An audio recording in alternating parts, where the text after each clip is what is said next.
Climate change is one of the most pressing challenges facing our planet today. Anthropogenic activities are responsible for devastating our environment and life on Earth. It produces greenhouse gas emissions participating to ocean acidification. The carbon dioxide present in the atmosphere is absorbed by the ocean, leading to an excess in CO2 in the water. When CO2 reacts with the water, it forms an unstable molecule which is called carbonic acid. This will become stable by releasing a hydrogen and becoming bicarbonates. This is the production of these hydrogen ions into the water that reduce the pH of the seawater, causing ocean acidification.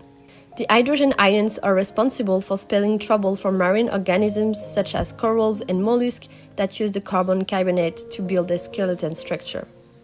This pH reduction has an impact on the whole marine life. We know that we lose species with global changes, but we don't really know what it means in terms of functionings for the ecosystems. The Institute of the Sea at Villefranche-sur-Mer in south of France is working on this question. The Project for Ocean, sponsored by the Sorbonne University and the CNRS, the National Scientific Research Center, explores the impact of climate change. Nuria Texido and Jérémy Carlo are two scientists focusing their research on the functional change of benthic communities. My name is Romane, and my work at the Institute is to develop a meta-analysis on the effect of ocean acidification on benthic communities, looking at their functions. A meta-analysis is a statistical method used in research to combine the results of several independent studies on the same research questions. The objective is to get a global estimation, more precise and more reliable, of the effect of OA. In our analysis, we study the functions, which refer to the specific role an organism plays within an ecosystem. We look at photosynthesis rate, growth rate, respiration, calcification or nutrient cycling, and we determine how it evolves in an acidic environment. The organisms targeted are the benthic communities, which includes corals, invertebrate seagrasses, or any other type of organism living at the bottom of the sea.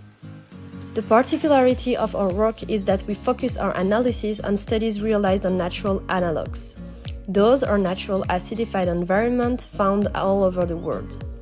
Most of the time, the studies are conducted in shallow tube seeps, referring as a location when carbon dioxide gas is naturally released from the Earth's subsurface and emerge near the surface. Natural analogs can also be an upwelling area, a tidal area, or a site with rainfalls.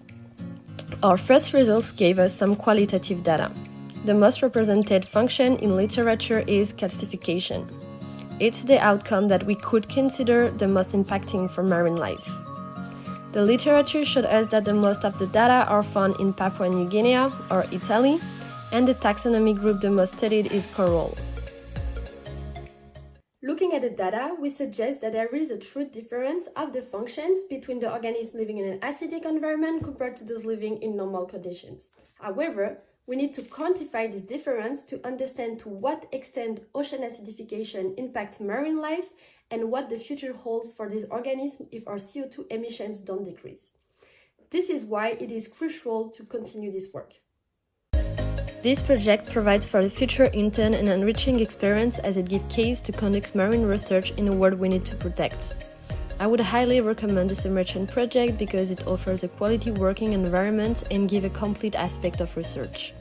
Actually, for the future intern, it will include brainstorming, analysis, and potential fieldwork in natural analog and laboratories.